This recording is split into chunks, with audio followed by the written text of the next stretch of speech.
Attends, avant de faire défiler, sais-tu quelle petite pièce inattendue de sa maison d'enfance a vu naître sa première chanson? Et encore une, quel objet de luxe lui appartenant a déjà voyagé en première classe, seul avec son propre siège? Allez, donnez vos réponses dans les commentaires. Je révélerai les deux bientôt.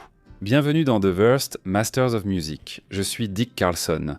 Restez avec nous pour découvrir le parcours exceptionnel de l'une des voix les plus emblématiques, Bono. Il est l'âme de U2 toujours avec ses lunettes de soleil, un activiste passionné et une rockstar qui a un jour proposé des polices de caractère à Steve Jobs.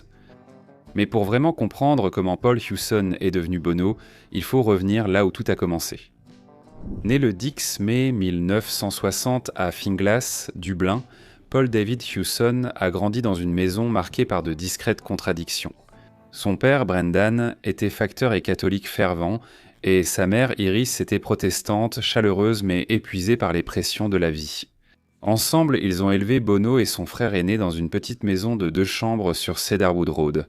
À l'intérieur, la vie était ordonnée et discrète. À l'extérieur, Dublin, dans les années 1960 et 1970, était animé par des tensions politiques, des difficultés économiques et des divisions sociales. Et le jeune Paul a tout absorbé. Lorsqu'il avait seulement 14 ans, une tragédie s'est produite. Sa mère s'est effondrée lors des funérailles de son père et est décédée peu de temps après. Bono décrira plus tard ce chagrin comme quelque chose qui avait vidé la maison de l'intérieur. C'est dans un petit kitten pantry exigu que Bono a griffonné ses premières paroles. Il l'a plus tard appelé son premier confessionnal, car c'est là qu'il a appris à transformer la douleur en poésie. Pendant ce temps, à Mount Temple Comprehensive School, Bono a trouvé à la fois la malice et la musique. Il a rencontré Larry Mullen Jr., Adam Clayton et les frères Evans, Dave et Dick. La note de Larry sur le panneau de l'école a lancé le futur groupe U2. Leur première répétition a eu lieu dans la cuisine de Larry. C'était bruyant et désordonné, mais ça a marché. En 1976, leur groupe avait choisi son nom définitif. U2 et Bono utilisaient déjà son surnom Bono Vox, qui signifie « bonne voix » en latin. Le groupe visait quelque chose de grand. Leur premier album, Boy, sorti en 1980, a révélé la profondeur lyrique de Bono avec des chansons comme I Will Follow, un hommage brut à sa mère décédée. Le groupe a enchaîné avec des albums comme October et War, et au moment où Sunday Bloody Sunday est sorti, il criait malheur dans la tempête politique, affrontant l'horreur de la violence politique. Même à cette époque, Bono commençait à profiter de quelques petits conforts. Le groupe partageait une petite maison à Hoth. C'était exigu et bruyant, mais plein d'énergie. Il sortait avec Ali Hewson, qu'il avait rencontré à l'école, et ils se sont mariés en 1982. N'ayant pas les moyens pour une lune de miel, un ami de l'industrie musicale, Chris Blackwell, leur a prêté sa propriété en Jamaïque. C'était une époque simple, mais avec une touche de luxe surprenante. Avec The Joshua Tree en 1987, U2 est devenu un groupe iconique à l'échelle mondiale. The Where the Streets Have No Name à With or Without You, le groupe remplissait les stades et Bono est devenu une voix morale. Il a débuté en tête dans plus de 20 pays et s'est vendu à plus de 25 millions d'exemplaires dans le monde. Juste après la chute du mur de Berlin, U2 s'est installé au studio Hansa, entouré de changements et d'incertitudes. Cependant, Bono et The Edge se sont affrontés et le groupe a failli se séparer. Mais de ce chaos est née One, une chanson brute et émouvante sur le pardon et le fait de rester unis. Elle est rapidement devenue l'une des préférées des fans, rapportant plus de 100 millions de dollars. Dans les années 1990, le mode de vie de Bono a changé. Lui et Edge ont acheté et rénové le Clarence Hotel de Dublin pour en faire un lieu de luxe très prisé. Le style vestimentaire de Bono a également changé, avec des vestes en cuir, des personnages expérimentaux comme The Fly et Mephisto, et bien sûr ses désormais célèbres lunettes de soleil enveloppantes. Au fait, il les porte pour des raisons médicales car il souffre de glaucome. Avec des albums comme Achtung Baby et Pop, où tout a réinventé son son. Bono aussi a évolué pour devenir un artiste de performance multimédia et un maître du spectacle. En 2000, l'album All That You Can't Leave Behind a ramené le groupe vers la mélodie et la clarté émotionnelle. Beautiful Day est devenu un nouvel hymne et le début d'une ère différente. Pour les fans, c'était comme si le cœur de U2 était revenu à la vie. En dehors du studio, Bono menait une belle vie. Son manoir à Dublin, à Caligny, d'une valeur estimée à 9 millions d'euros, donnait sur la mer et comprenait un court de tennis, un studio à domicile et une immense collection d'art.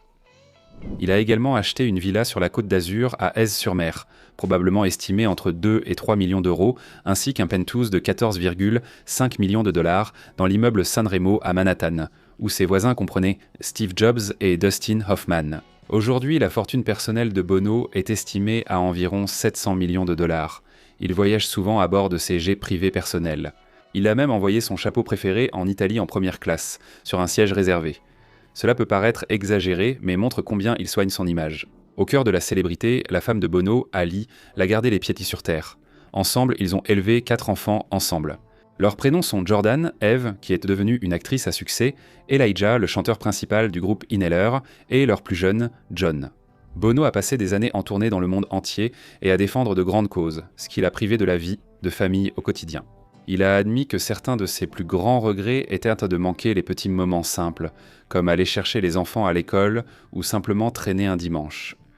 Ces dernières années, il a essayé de ralentir et de rattraper le temps perdu, passant plus de journées tranquilles avec sa famille dans leur maison en France, et en assistant à la plupart des événements qu'il ratait auparavant.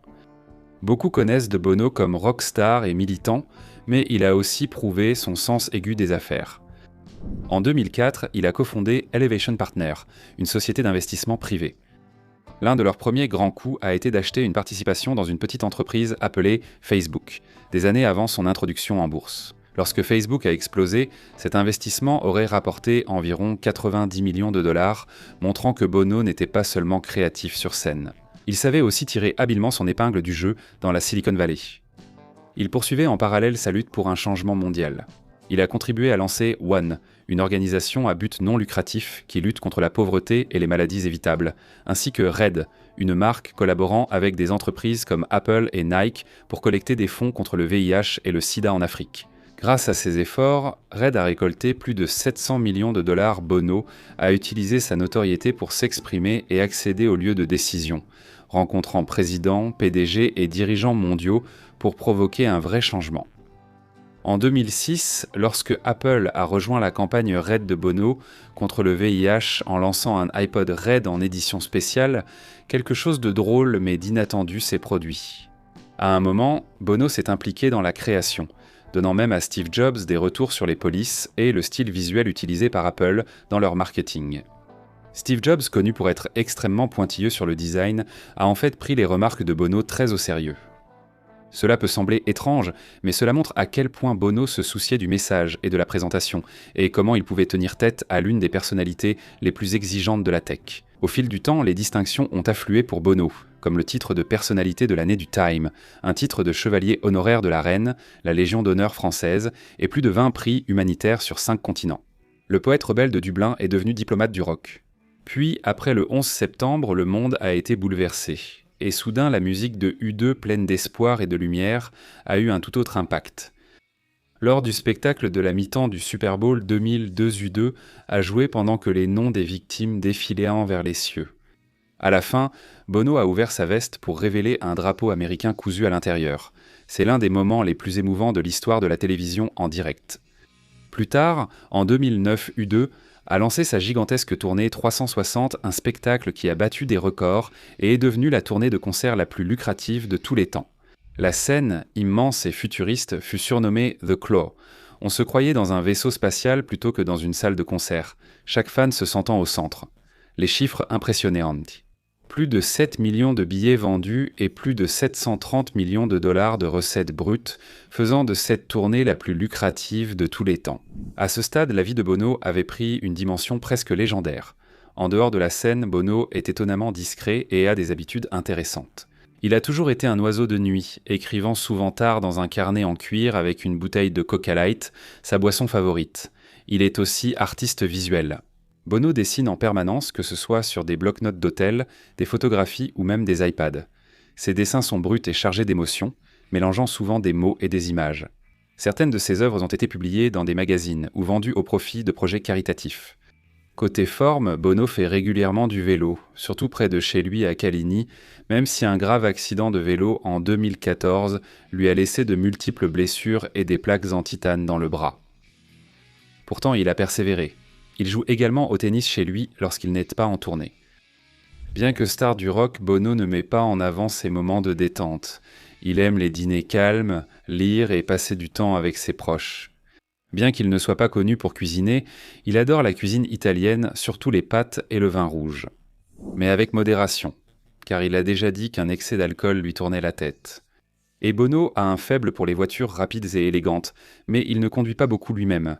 En fait, ses amis et ses camarades de groupe plaisantent souvent sur ses piètres talents de conducteur. Il préfère s'asseoir côté passager pendant qu'une autre personne conduit. Au fil des années, il a collectionné quelques voitures impressionnantes, dont une Audi A8, une Maserati 4 portes et une Tesla écologique personnalisée. On l'a également aperçu dans des modèles classiques de Jaguar et de Mercedes-Benz. Même s'il n'est pas passionné de voitures, Bono apprécie clairement une belle voiture, avec une forte préférence pour le confort, le style et une petite touche d'éclat. En ce qui concerne les récompenses, le groupe de Bono, U2, est dans une catégorie à part. Ils ont remporté 22 Grammy Awards, plus que n'importe quel autre groupe dans l'histoire, dont l'album de l'année pour The Joshua Tree et l'enregistrement de l'année pour Beautiful Day. En 2005, ils ont été intronisés au Rock and Roll Hall of Fame, et ce n'est que le début.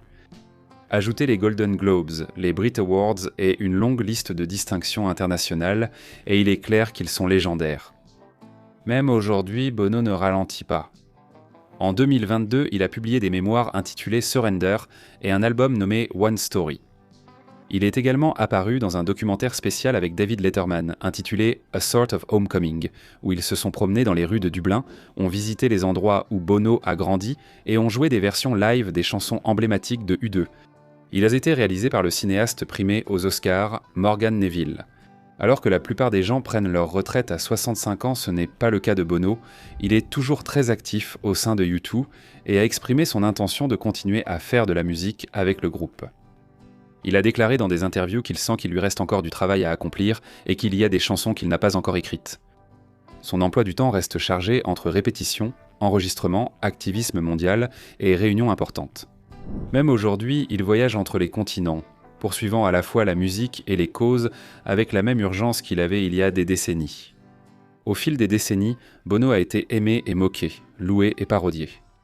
Mais à travers chaque changement de cap et chaque refrain, il est resté un homme animé par un but. Bono a toujours cherché du sens dans le bruit, et c'est peut-être pour cela que nous l'écoutons encore. Qu'est-ce qui t'a le plus surpris dans le parcours de Bono ? Partagez vos réflexions ci-dessous. Et si tu aimes les histoires comme celle-ci, reste avec nous car une autre histoire sur une légende arrive juste après.